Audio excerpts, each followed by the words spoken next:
पुत्री, तेरे विश्वास ने तुझे चंगा किया। ये जो विश्वास है उसके अंदर कहां से आया?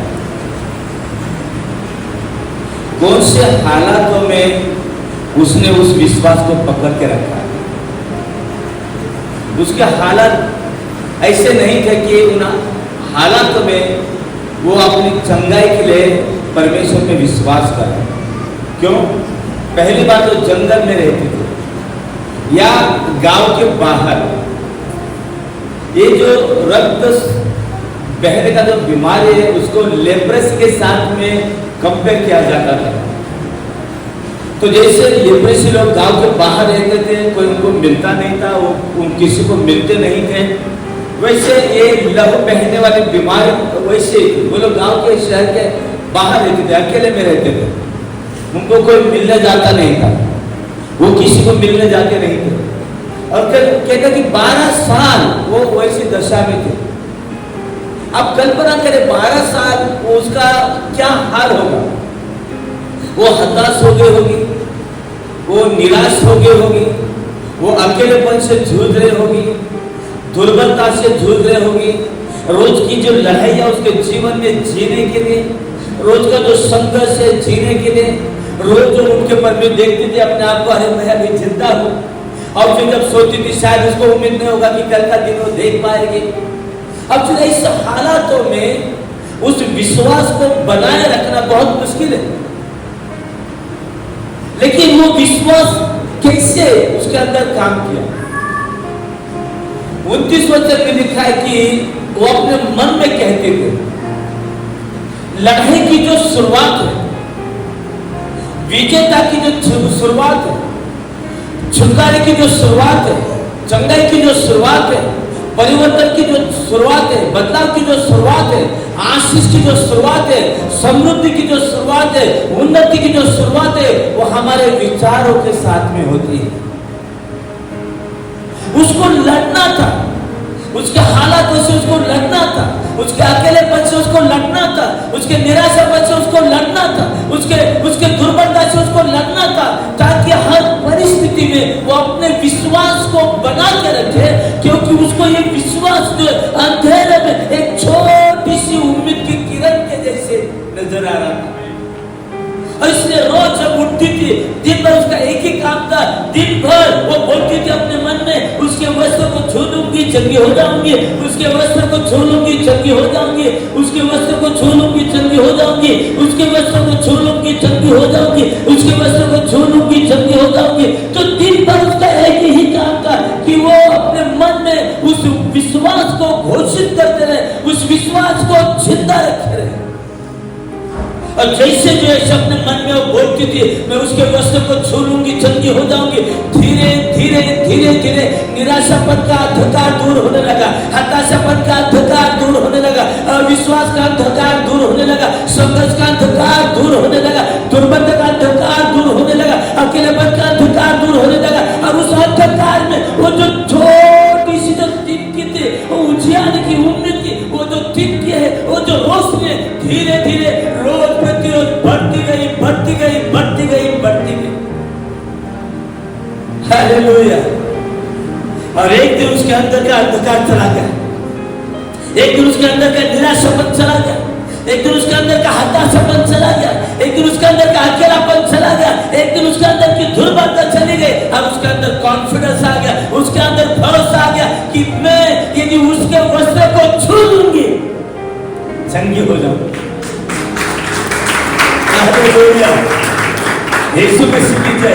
क्योंकि महिला को वो जो कदम उसने उठाया, वो जो निर्णय उसने उठाया कि वो भीड़ में आए, लोगों के बीच में आए और यीशु मसीह को छू ले, ये कोई आसान डिसीजन नहीं था, ये जिंदगी और मौत का सवाल था। क्योंकि आज्ञा थी, व्यवस्था थी, कैसे लोगों को, इसी महिलाओं को पत्थर के साथ में ठेस कर मार दिया जाए। वो अपने जिंदगी को लेकर रिस्क उठा रही थी। लेकिन प्रिय, मैं आपको बताऊं, वो विश्वासी किस काम का जिसका अंदर रिस्क ना हो। ऐसा विश्वास नहीं होता जिसमें रिस्क नहीं हो।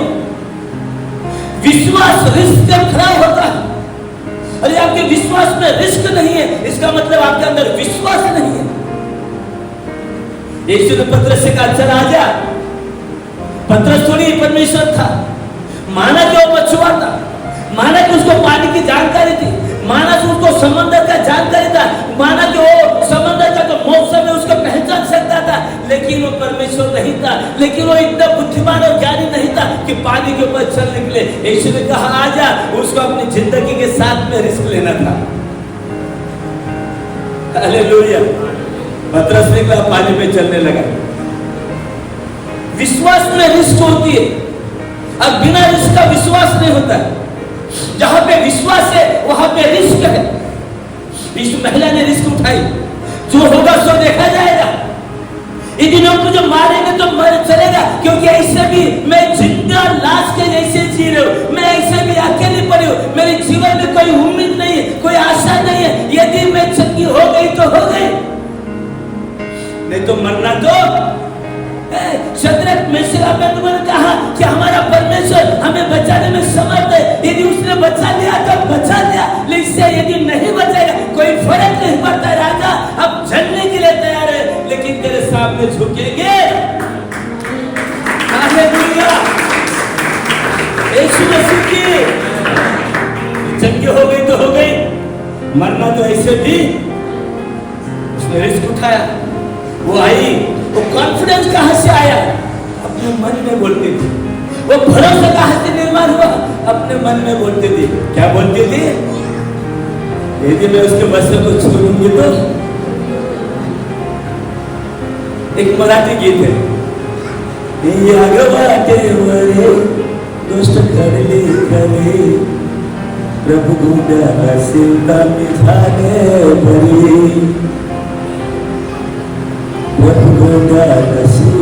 मैं उसके वस्त्र को नहीं, कोने को भी छू लूंगी, चंगी हो जाऊंगा।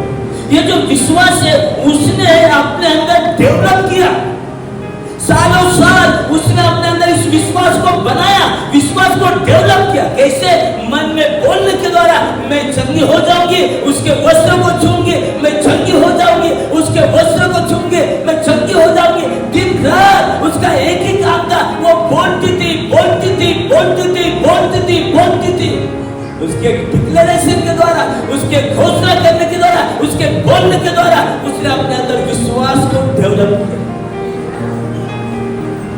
अब उस विश्वास ने उसको चंगा किया।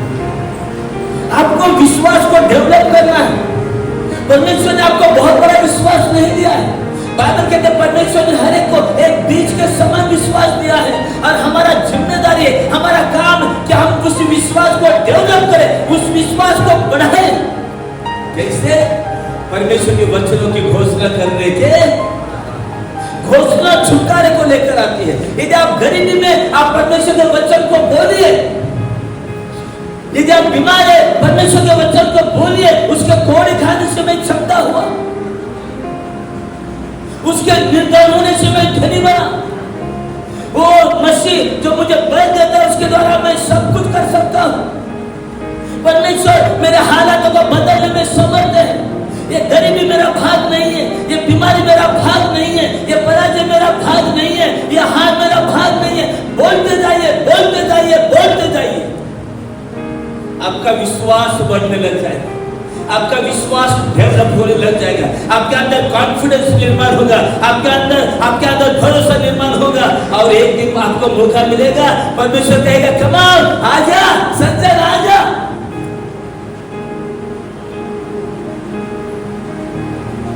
आप रिस्क उठाने के लायक बन जाएंगे। आप उठ के पानी के ऊपर चलने लगेंगे। उसने थ्रू आउट द इयर्स मन में बोल बोल के विश्वास को उसने बढ़ाया। वही विश्वास हमें भी बढ़ाना है। कैसे?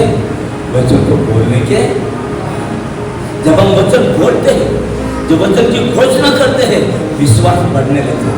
विश्वास मजबूत होने लग जाता है, विश्वास डेवलप होने लग जाता है, निराशापन चला जाता है, अविश्वास निकल जाता है, संघर्ष निकल जाता है, हताशापन निकल जाता है, एक कॉन्फिडेंस निर्माण होता है, एक भरोसा निर्माण होता है। हम रिस्क उठाने के लिए तैयार हो जाते हैं, हम रिस्क उठाने के लायक बनते हैं, हम रिस्क उठाने के काबिल बनते हैं और फिर हम विश्वास का कदम उठाते हैं। हम किसी भी परिणाम की परवाह, जो होगा सो होगा। हमारा परमेश्वर हमें बचाने में समर्थ है, लेकिन नहीं बचाए तो भी कोई फर्क नहीं पड़ता है। हालेलुया। उसने सालों साल बोल बोल के विश्वास को डेवलप किया और उसी विश्वास ने उसके जीवन में ब्रेक थ्रू छुटकारा निकाला। हालेलुया। यदि आप चाहते हैं वैसा विश्वास आपके अंदर निर्माण हो, वो चर्च में आने से नहीं होता है, वो केवल प्रार्थना करने से नहीं होता है, वो केवल वचन पढ़ने से नहीं होता है, वो बोलने से होता है, वो घोषणा करने से होता है, वो मनन करने से होता है। जब आप वचन पे मनन करने लग जाते हैं, आपका विश्वास बढ़ने लग जाता है। जब आप वचन बोलने लग जाते हैं, आपका विश्वास बढ़ने लग जाता है। और एक दिन आप देखेंगे वही विश्वास आपके जीवन में बड़ी चमत्कार करता है। Hallelujah. Thank you very much सज्जन। मुझे आज थोड़ा डर था कि वापस से सज्जन वही वचन ना बोल दे जो मैं प्रचार करूं, तो परमेश्वर को धन्यवाद, तो मुझे दया किया, अच्छा वचन का चुनाव किया। Thank you very much. विश्वास को बोलते रहिए, बोलते रहिए। देखिए उन चीजों को जो नजर नहीं आ रही लेकिन वो है।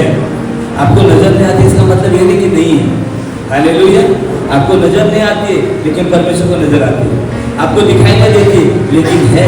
आपका छुटकारा आपको नजर नहीं आता है लेकिन है। आपकी चंगाई आपको नजर नहीं आती है लेकिन है। आपकी समृद्धि आपको नजर नहीं आती है लेकिन है। आपकी आशा आपको नजर नहीं आती है लेकिन है। ऐसे जैसे आप विश्वास को घोषित करोगे, जो चीजें नजर नहीं आती है वो नजर आने लगेगी।